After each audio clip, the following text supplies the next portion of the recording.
প্রথম বাংলাদেশি বংশোদ্ভূত হিসেবে ব্রিটিশ মন্ত্রিসভায় বঙ্গবন্ধুর উত্তরাধিকার টিউলিপ। লেবার সরকারের নতুন সিটি মন্ত্রী তদারকি করবেন আর্থিক সেবা খাত। বিনিয়োগের নতুন দিগন্ত উন্মোচন করবে বাংলাদেশ বাণিজ্য সম্মেলনে প্রধানমন্ত্রী। সুবিধা নিতে চীনা ব্যবসায়ীদের আহ্বান। প্রশ্ন ফাঁসের ঘটনায় আবেদ আলী সহ 7 আসামির দায় স্বীকার, 5 কর্মকর্তা বরখাস্ত, চাকরিপ্রাপ্তদের নিয়োগ বাতিলের দাবি। কোটা সংস্কারের দাবিতে বুধবার সকাল থেকে সারা দেশে বাংলা ব্লকেট ঘোষণা, ফয়সালা আদালতেই হবে বললেন আইনমন্ত্রী। এবং চট্টগ্রামে পুলিশ কর্মকর্তা কামরুল ও তার স্ত্রীর সম্পদ ক্রোকের নির্দেশ, মতিউরের তথ্য চেয়ে বিভিন্ন দপ্তরে দুদকের চিঠি। আমন্ত্রণ সংবাদ রাতে দেখছেন শিরোনাম, সঙ্গে আছি আমি ডানা ইসলাম।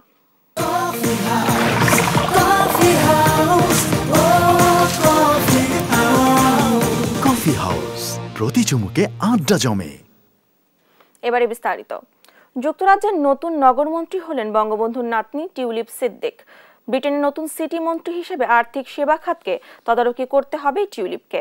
ধারণা করা হচ্ছে যুক্তরাজ্যের অর্থনৈতিক পুনরুদ্ধারে লেবার সরকারের কর্মপরিকল্পনা বাস্তবায়নে গুরুত্বপূর্ণ ভূমিকায় দেখা যাবে 41 বছর বয়সী নতুন নগরমন্ত্রী টিউলিপকে। বিস্তারিত ফারজানা জুয়ের রিপোর্টে। এ জয় বাঙালির, এ জয় বাংলাদেশের। টানা 4 দফা হাউস অব কমন্সের এমপি হবার পর এবার বাংলাদেশের জন্য বড় গৌরব বয়ে আনলেন বঙ্গবন্ধুর উত্তরাধিকার টিউলিপ সিদ্দিক। তাকে যুক্তরাজ্যের নতুন নগরমন্ত্রী হিসেবে বেছে নিল লেবার সরকার। ব্লুমবার্গ নিউজ জানিয়েছে, ব্রিটেনের নতুন সিটি মন্ত্রী হিসেবে আর্থিক সেবা খাতকে তদারকি করতে হবে টিউলিপকে। এর আগে গেল সোমবার নতুন চ্যান্সেলর রিচেল রিভস অর্থনৈতিক প্রবৃদ্ধি অর্জনে জাতীয় পরিকল্পনা ঘোষণা করেন। বিশেষ করে অবকাঠামোগত উন্নয়ন এবং বেসরকারি বিনিয়োগকে উৎসাহিত করা হয়েছে নতুন এই পরিকল্পনায়। ধারণা করা হচ্ছে যুক্তরাজ্যের অর্থনৈতিক পুনরুদ্ধারে লেবার সরকারের কর্মপরিকল্পনা বাস্তবায়নে গুরুত্বপূর্ণ ভূমিকায় দেখা যাবে 41 বছর বয়সী নতুন নগরমন্ত্রী টিউলিপকে। 5 জুলাই ব্রিটেনের সাধারণ নির্বাচনে হ্যামস্টেড অ্যান্ড হাইগেট আসনে 23,432 ভোট পেয়ে চতুর্থবার সংসদ সদস্য নির্বাচিত হন টিউলিপ, যেখানে তার নিকটতম প্রতিদ্বন্দ্বী ডন উইলিয়ামস পেয়েছেন মাত্র 8,462 ভোট। টিউলিপ বঙ্গবন্ধু কন্যা শেখ রেহানার জ্যেষ্ঠ মেয়ে এবং প্রধানমন্ত্রী শেখ হাসিনার ভাগ্নি। শৈশব কেটেছে বাংলাদেশ, ভারত ও সিঙ্গাপুরে। পরে লন্ডনের কিংস কলেজ থেকে পলিটিক্স, পলিসি ও গভর্নমেন্টে স্নাতকোত্তর ডিগ্রি লাভ করেন টিউলিপ। মাত্র 16 বছর বয়সে লেবার পার্টির সদস্য হয়ে মূলধারার রাজনীতিতে হাতেখড়ি বঙ্গবন্ধুর এর রাজনৈতিক উত্তরাধিকারের। বিশ্বের সবচেয়ে উদার ব্যবস্থার সুবিধা নিয়ে বাংলাদেশের প্রধান খাতে বিনিয়োগে চীনের ব্যবসায়ীদের প্রতি আহ্বান জানিয়েছেন প্রধানমন্ত্রী শেখ হাসিনা। দেশটি সফরের দ্বিতীয় দিনের সকালে বেইজিংয়ে বাংলাদেশ ও চীনের মধ্যে বাণিজ্য, ব্যবসা এবং বিনিয়োগের সুযোগ শীর্ষক সম্মেলনে এই আহ্বান জানান তিনি। বলেন, এখনই বাংলাদেশে বিনিয়োগের সময়। দুই পক্ষ হাতে হাত মিলিয়ে একসঙ্গে দুর্দান্ত কিছু অর্জন করতে পারে। আরও জানাচ্ছেন মাহমুদ হাসান। 4 দিনের চীন সফরের দ্বিতীয় দিনে বেইজিংয়ে বাংলাদেশ ও চীনের মধ্যে বাণিজ্য, ব্যবসা এবং বিনিয়োগের সুযোগ শীর্ষক এক সম্মেলনে অংশ নেন প্রধানমন্ত্রী শেখ হাসিনা। বক্তব্যের শুরুতেই চীনা ব্যবসায়ী সম্প্রদায়কে বাংলাদেশের মূল খাতগুলো বিবেচনা করার জন্য উৎসাহিত করেন প্রধানমন্ত্রী। Our aim is to position Bangladesh as one of the most attractive investment destination in the world. এ সময় চীনা ব্যবসায়ীদেরকে বাংলাদেশের প্রধান খাতে বিনিয়োগের আহ্বান জানান সরকার প্রধান। The government has embarked on a series of reforms to create more business-friendly atmosphere and offer a secure and predictable environment for investors. I appreciate your interest in exploring the opportunity for business and investment in Bangladesh. This event reveals the strong and enduring friendship between Bangladesh and China. চীনা বিনিয়োগের উল্লেখযোগ্য সম্ভাবনায় নবায়নযোগ্য জ্বালানি সহ জ্বালানি খাতে বিনিয়োগের বিষয়েও কথা বলেন Sheikh Hasina. I encourage the Chinese business community to consider key sectors in Bangladesh. We welcome investments in our infrastructure, energy, renewable energy, and logistics sectors. Climate resilient smart farming opens opportunities for collaboration in agro-processing industries with buyback arrangements with China. সম্মেলনে বাংলাদেশ ও চীনের বেশ কয়েকটি কোম্পানির মধ্যে 16টি সমঝোতা স্মারক চুক্তি হয়। মাহমুদ হাসান, দেশ টিভি, ঢাকা। বিসিএস সহ পিএসসির বিভিন্ন পরীক্ষার প্রশ্নপত্র ফাঁসের দায় স্বীকার করেছেন ড্রাইভার আবেদ আলী সহ 7 আসামি। বিকেলে ঢাকার মুখ্য মহানগর হাকিম আদালতে স্বীকারোক্তি দেন তারা। আটক অপর 10 আসামি অভিযোগ অস্বীকার করে জামিন চাইলে তা নামঞ্জুর করে কারাগারে পাঠানোর নির্দেশ দেন বিচারক। তবে প্রশ্নপত্র ফাঁসের অভিযোগ অস্বীকার করেছেন পিএসসির চেয়ারম্যান সোহরাব হোসেন। এদিকে 2 উপপরিচালক সহ 5 জনকে বরখাস্ত করেছে পিএসসি। কায়েস্ট হাতের রিপোর্ট জানাচ্ছেন মাহমুদ হাসান। বেসরকারি টেলিভিশনের কল্যাণে গেল 5 জুলাই ধরা পড়ে বিপিএসসির প্রশ্নফাঁস চক্র, যারা বিসিএস সহ পিএসসি নিয়ন্ত্রিত 30টি নিয়োগ পরীক্ষার প্রশ্নফাঁসের সাথে জড়িত ছিল বিগত 1 যুগ ধরে। চক্রের গোমর ফাঁস হলে অজ্ঞাতনামা সহ প্রায় অর্ধশতাধিক লোকের নামে মামলা করে সিআইডি। এর মাঝে গ্রেপ্তার করা হয় সাবেক ড্রাইভার আবেদ আলী সহ মোট 17 জনকে। গ্রেপ্তারকৃত 17 জনের মধ্যে চক্রের মূল হোতা আবেদ আলীর ছেলে সিয়াম সহ এই অপরাধের সাথে জড়িত নানা মর্মে 10 জনের জামিন চাওয়া হলে আদালত তা নামঞ্জুর করে তাদের কারাগারে পাঠানোর নির্দেশ দেন। বাকি 7 জন আদালতে 164 ধারায় অপরাধের দায় নিয়ে স্বীকারোক্তিমূলক জবানবন্দি দিয়েছেন।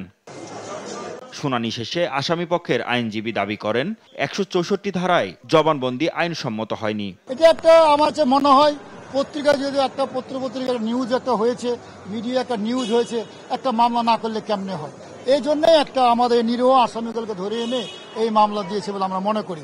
আসামিকে গ্রেপ্তার করার 24 ঘন্টার মধ্যে আদালতে প্রেরণ করতে হবে, কিন্তু যে আসামিদেরকে গ্রেপ্তার করা হয়েছে 5 তারিখে, কাউকে 7 তারিখে, কিন্তু আমাদের ফরওয়ার্ডিং আছে যে 7 তারিখে গ্রেপ্তার করা হয়েছে, কিন্তু গ্রেপ্তার করার 24 ঘন্টার মধ্যে আসামিকে কোর্টে প্রডিউস করা হয় নাই। এটা আমার অধিকার লঙ্ঘন করা হয়েছে। অন্যদিকে আসামিকে ছাড়িয়ে নিতে আসামি পক্ষ থেকে অনেক কথাই বলেছে দাবি করে রাষ্ট্রপক্ষের আইনজীবী বলেন, পিএসসির বিধান অনুযায়ী এই মামলা করা হয়েছে এবং আসামি নিজেরাই অপরাধের দায় স্বীকারও করেছে। দীর্ঘদিন যাবৎ বাংলাদেশকে একটি মেধাশূন্য একটি কর্মকর্তা কর্মচারী উপহার দেওয়ার জন্য তারা সেই মেধাশূন্য যারা আছেন তাদের কাছ থেকে অবৈধ সুবিধা নিয়ে বিভিন্ন কৌশলে সরকারি পাবলিক সার্ভিস কমিশনের বিভিন্ন পরীক্ষার প্রশ্নপত্র ফাঁস করে আসছেন। তারই ধারাবাহিকতায় আজকের এই মামলাটি হয়। এদিকে প্রশ্নপত্র ফাঁসের অভিযোগ নাকচ করলেও অপরাধ প্রমাণিত হলে সর্বোচ্চ শাস্তির কথা জানালেন পিএসসি চেয়ারম্যান। কোনো অপরাধ যদি প্রমাণ হয় এবং সেটি যদি পিএসসির এখতিয়ারভুক্ত হয়, তাহলে আইনে যা ব্যবস্থা নেওয়ার বিধান রয়েছে তার সর্বোচ্চ ব্যবস্থা পিএসসি নিতে পারে। প্রশ্ন ফাঁসের এই ঘটনায় দেশ জুড়ে চাঞ্চল্য সৃষ্টি হয়েছে। একই সঙ্গে প্রশ্ন উঠেছে ফাঁস হওয়া প্রশ্নে পরীক্ষা দিয়ে নিয়োগপ্রাপ্তদের যোগ্যতা নিয়েও। মাহমুদ হাসান, দেশ টিভি, ঢাকা। পিএসসির নিয়োগ পরীক্ষার প্রশ্নপত্র ফাঁস নিয়ে দেশ জুড়ে চলছে নানা আলোচনা সমালোচনা। দাবি উঠেছে ফাঁস করা প্রশ্নপত্রে পরীক্ষা দিয়ে যারা চাকরি পেয়েছেন তাদের নিয়োগ বাতিল করে বিচার আওতায় আনা হবে। আর টিআইবি বলছে বিচার না হওয়ায় অনিয়ম দুর্নীতি সব জায়গায় ঝেঁকে বসেছে। সরকারের উচিত অনিয়মের মাধ্যমে নিয়োগপ্রাপ্তদের খুঁজে বের করে শাস্তির আওতায় নিয়ে আসা। মাজহারুল ইসলামের বিশেষ রিপোর্টে থাকছে বিস্তারিত। লাখো বেকারের আস্থার জায়গা পিএসসি। সাংবিধানিক এই প্রতিষ্ঠানটির একাধিক কর্মকর্তা প্রশ্ন ফাঁসের সঙ্গে জড়িত এমন খবর গণমাধ্যমে প্রকাশের পর ক্ষোভ জানাতে থাকে চাকরি প্রত্যাশীরা। বিক্ষোভ মিছিল করেন পিএসসির সামনে, দাবি জানান অবৈধভাবে নিয়োগপ্রাপ্তদের চাকরি বাতিলের। শিক্ষাবিদরা বলছেন প্রশ্ন ফাঁসে নাম আসায় সাংবিধানিক প্রতিষ্ঠানটির প্রতি আস্থা কমবে তরুণ চাকরি প্রত্যাশীদের। তাই ফাঁস হওয়া প্রশ্নে যারা চাকরি করছেন তাদের খুঁজে বের করে চাকরিচ্যুত করার পাশাপাশি আইনের আওতায় আনার তাগিদও তাদের। সরকারি চাকরিতেও প্রশ্নপত্র ফাঁস করে কেউ কেউ চাকরি পাচ্ছে, এর থেকে দুঃখজনক এবং লজ্জাজনক ঘটনা হতে পারে না। আমার মনে হয় আস্থাটা ধরে রাখা, আস্থা ফিরিয়ে আনা এবং কোনো জায়গায় যদি এই ধরনের ল্যাপস হয়ে থাকে, কোনো ঘাটতি হয়ে থাকে, সেটা তদন্ত করে দৃষ্টান্তমূলক শাস্তির আওতায় আনা অপরাধীদের। দুর্নীতির মাধ্যমে কেউ যদি আমলাতন্ত্রে প্রবেশ করে থাকে তাহলে তার দুর্নীতিটা তার জন্য স্বাভাবিক ব্যাপার মনে হবে। আমাদের দেশে যে এখন সামাজিক ক্ষেত্রে এক ধরনের অস্থিরতা চলছে, অর্থনৈতিক যেসব কেলেঙ্কারির বিষয়গুলি সামনে চলে আসছে, আপনি অনুসন্ধান করতে গেলে দেখতে পাবেন এই ধরনের আমলাতন্ত্রে মানে মেধাহীন লোকজন যারা বিভিন্ন করাপশনের মাধ্যমে চাকরিতে গেছে তারাই হয়তো এইসব বিষয়গুলির সাথে জড়িত। আর টিআইবির নির্বাহী পরিচালক বলছেন, শুধু প্রশ্ন ফাঁসকারীদের বিচার করলেই হবে না, খুঁজে বের করতে হবে প্রশ্ন ফাঁসের সুবিধাভোগীদেরও। যারা ওই অবৈধ পরীক্ষার মাধ্যমে বা ফাঁসকৃত প্রশ্নের উপর ভিত্তি করে পরীক্ষায় উত্তীর্ণ হয়েছেন এবং নিযুক্ত হয়েছেন, তাদের মধ্যে যারা জড়িত তাদেরকে চিহ্নিত করে যেন জবাব দিতে নিশ্চিত করা হয়। তাহলে অন্তত পক্ষে যারা আন্দোলন করছেন তাদের প্রত্যাশাটা কিছুটা হলে পূরণ হবে। এদিকে ডিএমপির অতিরিক্ত পুলিশ কমিশনার বলছেন, প্রশ্ন ফাঁসকারী এবং সেই প্রশ্ন যারা কিনেছেন উভয়ই সমান দোষী। তদন্তের মাধ্যমে তাদেরকেও আইনের আওতায় আনা হবে। যারা জড়িত ডিরেক্ট তারা তো আসবে, পাশাপাশি তাদেরকে অন্যান্য জায়গায় যারা এটিকে বিস্তৃত করেছে, আমার ধারণা যে সেসব জায়গাগুলো তদন্তে চলে আসবে। গত এক যুগে পিএসসির অধীনে যত নিয়োগ পরীক্ষার প্রশ্নপত্র ফাঁস হয়েছে, সেসব পরীক্ষা বাতিল এবং নিয়োগপ্রাপ্তদের নিয়োগ বাতিলের দাবিও তুলেছেন সাধারণ শিক্ষার্থীরা। মাজহারুল ইসলাম, দেশ টিভি, ঢাকা। সরকারি চাকরিতে কোটা সংস্কারের দাবিতে চলমান আন্দোলনের অংশ হিসেবে আজও সড়ক মহাসড়ক অবরোধ করে বিক্ষোভ করেছে বিভিন্ন বিশ্ববিদ্যালয়ের শিক্ষার্থীরা। এতে ঢাকা আরিচা মহাসড়ক সহ বিভিন্ন স্থানেতে ভোগান্তিতে পড়ে যাত্রীরা। শিক্ষার্থীরা বলছেন, দাবি আদায় না হওয়া পর্যন্ত আন্দোলন চলবে। আরো কঠোর কর্মসূচির হুঁশিয়ারিও দেয় তারা। প্রতিনিধিদের তথ্য ছবিতে আপন রিপোর্ট। কোটা সংস্কারের দাবিতে ঢাকা আরিচা মহাসড়ক অবরোধ করে বিক্ষোভ করেছে জাহাঙ্গীরনগর বিশ্ববিদ্যালয়ের শিক্ষার্থীরা। মঙ্গলবার বিকাল 3:30টার দিকে বিশ্ববিদ্যালয়ের কেন্দ্রীয় লাইব্রেরির সামনে থেকে বিক্ষোভ মিছিল নিয়ে মহাসড়কে যায় তারা। প্রায় 40 মিনিট সড়ক অবরোধ করে কোটা বিরোধী নানা স্লোগান দেয় শিক্ষার্থীরা। এতে ঢাকা আরিচা মহাসড়কে যানজটে ভোগান্তিতে পড়ে মানুষ। প্রধানমন্ত্রী শেখ হাসিনা বলেছেন যে আমাদের আন্দোলন অযৌক্তিক, আমাদের এসব ছেড়ে দিয়ে পড়াশোনা করতে বসা উচিত। আমি পড়াশোনা করে করবোটা কি? আমাদের এই কর্মসূচি অব্যাহত রাখবো, আমরা রাজপথে অবস্থান থাকবো, আমরা আমাদের দাবি আদায় না অবধি আমরা আসলে লেখাপড়ায় মনোযোগ দিব না। যারা অনগ্রসর জাতিগোষ্ঠী রয়েছেন, যারা প্রতিবন্ধী এবং সুবিধা বঞ্চিত, এদের জন্য কোটা বহাল রাখা যাবে, কিন্তু যে মুক্তিযুদ্ধ কোটা বহাল রাখা হচ্ছে 30% সেটাকে উইথড্র করতে হবে। বিকাল 3টা থেকে বরিশাল পটুয়াখালী মহাসড়ক অবরোধ করে বরিশাল বিশ্ববিদ্যালয়ের শিক্ষার্থীরা। এর আগে বেলা 12টার দিকে বিভিন্ন কলেজের শিক্ষার্থীরা ঢাকা বরিশাল মহাসড়ক অবরোধ করে। এতে দুই মহাসড়কে তীব্র যানজটের সৃষ্টি হয়। আমরা অবশ্যই নারী কোটা এবং সকল ধরনের কোটার বিপক্ষে। আমরা শুধুমাত্র চাই যে প্রতিবন্ধী এবং উপজাতি কোটা বাদে আর সকল কোটা বাতিল করা হোক এবং একটি সুন্দর সংস্কার করা হোক। যেহেতু আমাদের ন্যায্য দাবি অবশ্যই সরকার মেনে নেবে, আমরা এই আশা করছি, এবং যতদিন পর্যন্ত আমাদের দাবি না মানবে আমরা রাজপথ ছাড়বো না। কোটা সংস্কারের দাবিতে বিক্ষোভ মিছিল ও সমাবেশ করে রাজশাহী কলেজের শিক্ষার্থীরা। বেলা 11:30টায় কলেজের প্রধান ফটকের সামনে অবস্থান নেয় তারা। কোটা সংস্কারের ঘোষণা না আসা পর্যন্ত রাজপথ না ছাড়ার কথাও জানায় আন্দোলনকারীরা। আপন অপু, নিউজ ডেস্ক, দেশ টিভি। এদিকে বিকেলে সংবাদ সম্মেলনে কোটা আন্দোলনের পক্ষ থেকে ঘোষণা করা হয় নতুন কর্মসূচি। দাবি আদায় আগামীকাল সকাল থেকে সারা দেশে একযোগে বাংলা ব্লকেট পালনের কথা জানান তারা। এ সময় আন্দোলনকারীরা জানান, তারা কোটা বাতিল চান না, তাদের দাবি কোটার যৌক্তিক সংস্কার। 10 জুলাই 2024 আমাদের যে এক দফা দাবিতে সকাল সন্ধ্যা সারা দেশে ব্লকেট কর্মসূচি পালিত হবে এবং এই ব্লকেটের মধ্যে সড়কপথ, রেলপথ আওতাভুক্ত থাকবে এবং আমাদের যে সারা দেশে যে প্রতিনিধিবৃন্দ রয়েছে তাদের প্রতি আমাদের আহ্বান থাকবে যে সকলে সমন্বয় করে যার যার শিক্ষা প্রতিষ্ঠানের সামনে যে গুরুত্বপূর্ণ পয়েন্টগুলো আছে সেই পয়েন্টগুলোতে আমরা অবরোধ অবস্থান কর্মসূচি শুরু করব। এদিকে কোটা ইস্যুতে আদালতে পক্ষভুক্ত হওয়ার আবেদন করেছেন দুই শিক্ষার্থী। আগামীকাল আপিল বিভাগে এই আবেদনের শুনানি হবে। আর কোটা ইস্যুতে আদালতে যাওয়ার সাধুবাদ জানিয়েছেন আইনমন্ত্রী অ্যাডভোকেট আনিসুল হক। সচিবালয়ে এক সভা শেষে তিনি বলেন, যেহেতু শিক্ষার্থীরা আদালতে গেছে তাই এখন আন্দোলন করা উচিত হবে না। মন্ত্রীর আশাবাদ, সব পক্ষের বক্তব্য শুনে আদালত ন্যায় বিচার করবেন। জয় যাদবের রিপোর্টে থাকছে বিস্তারিত। কোটা বাতিল করে জারি করা প্রজ্ঞাপনকে বেআইনি ঘোষণা করে হাইকোর্টের দেয়া রায় স্থগিত চেয়ে চেম্বার আদালতে আবেদন করেন ঢাকা বিশ্ববিদ্যালয়ের দুই শিক্ষার্থী। বুধবার আপিল বিভাগে এই আবেদনের শুনানির জন্য নির্ধারণ করা হয়েছে। আমরা আজকে একটা সিএমপি ফাইল করেছি হাইকোর্ট ডিভিশনের আদেশের বিরুদ্ধে। আমরা থার্ড পার্টি হিসেবে পিটিশনার হয়েছি। এখানে আমরা সাধারণ ছাত্রছাত্রীদের পক্ষে। আমরা মনে করি যে এই কোটা পদ্ধতির সংস্কার হওয়া দরকার। এদিকে দুপুরে সচিবালয়ে বিদ্যমান পরিস্থিতি নিয়ে আইনমন্ত্রী আনিসুল হকের সঙ্গে বৈঠক করেন প্রধানমন্ত্রীর শিক্ষা উপদেষ্টা কামাল আব্দুল নাসের চৌধুরী ও বিশেষ সহকারী ব্যারিস্টার বিপ্লব বড়ুয়া। প্রায় 2.5 ঘন্টার সভা শেষে আইনমন্ত্রী জানান, কোটার ক্ষেত্রে সরকারের কোনো বিষয় নেই, এটি এখন সর্বোচ্চ আদালতের বিষয়। অবশ্যই আপিল বিভাগ সকল পক্ষ শুনবেন এবং সকল পক্ষ শুনে আপিল বিভাগ একটা ন্যায় বিচার করবেন, এটাই আমাদের আশা এবং আমার মনে হয় সেটাই হবে। তো সেই ক্ষেত্রে আমি আজকে দেখছি যে একটা ইতিবাচক পদক্ষেপ তারা নিয়েছেন, আমি এটাকে সাধুবাদ জানাই। আদালতের ব্যাপার আদালতে কথা বলতে হবে, রাস্তায় কথা বললে হবে না, এবং আমি দেখছি যে আজকে তারা একটা পদক্ষেপ নিয়েছেন আদালতে যাওয়ার জন্য। আমার বক্তব্য এখানেই শেষ, বাকি আদালত দেখবে।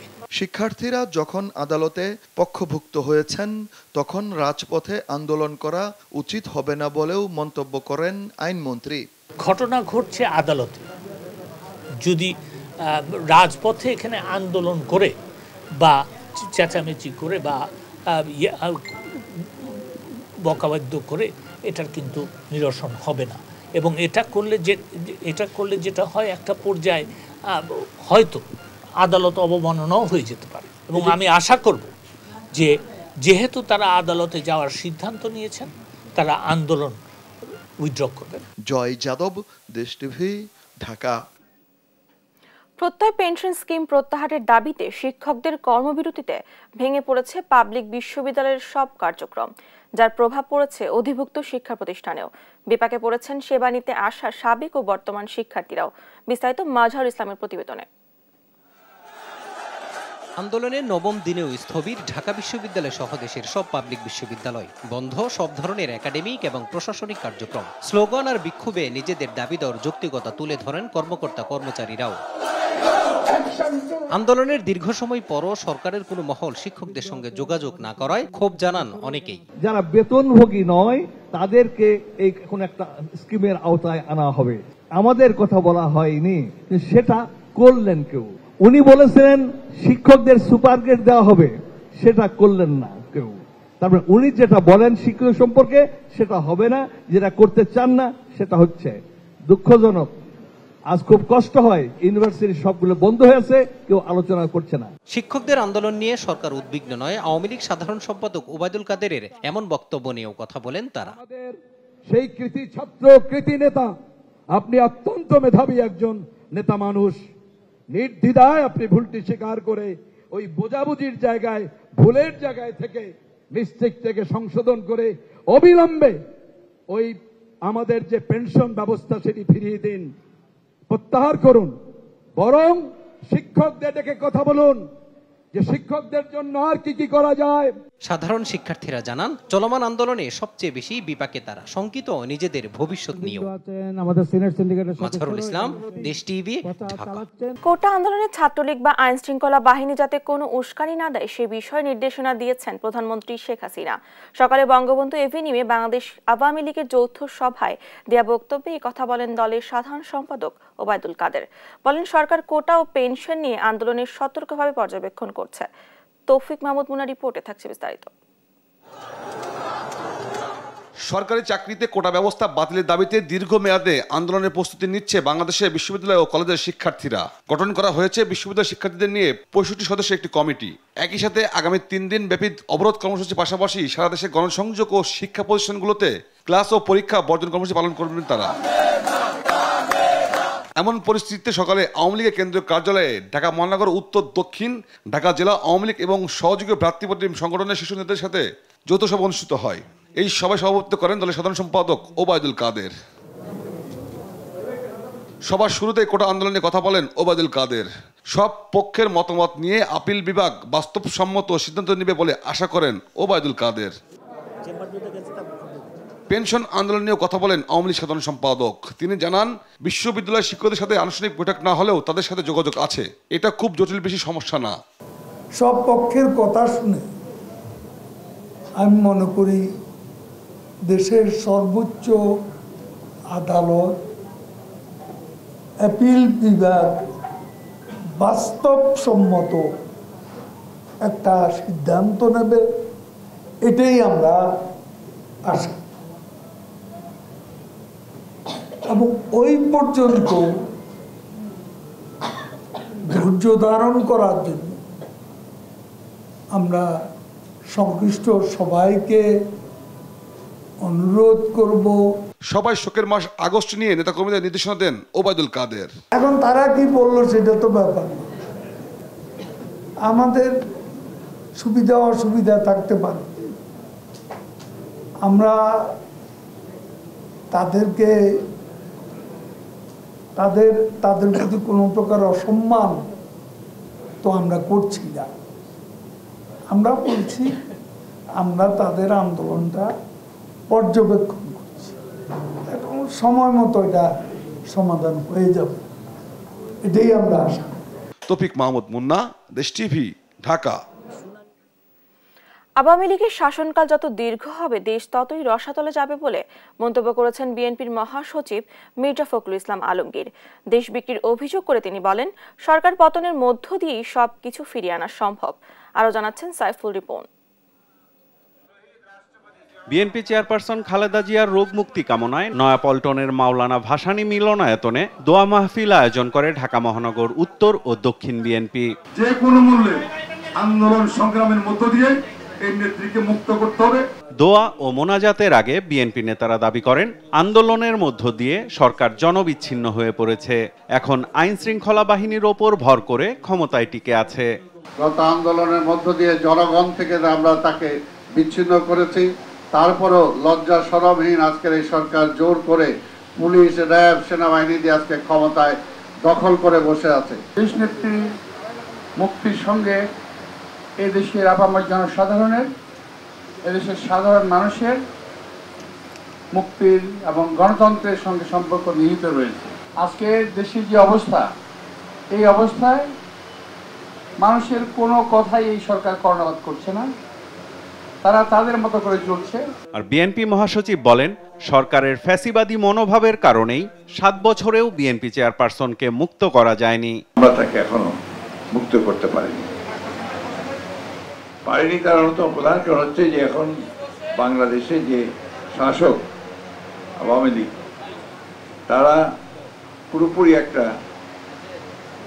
ফ্যাসিবাদের সরকার প্রতিষ্ঠা করেছে। জনগণের সঙ্গে এদের কোনো সম্পর্ক নাই, যে কারণে তারা একটা ভিন্ন রাস্তায় চলেছে। সে রাস্তাটা হচ্ছে এই যেমন করে একটা একনায়কতন্ত্র প্রতিষ্ঠা করে, কর্তৃত্ববাদ প্রতিষ্ঠা করে তারা ক্ষমতায় বসে থাকবে, এটাই পথ। তার দাবি, আওয়ামী লীগ যতদিন ক্ষমতায় থাকবে ততই দেশের স্বাধীনতা বিপন্ন হয়ে পড়বে।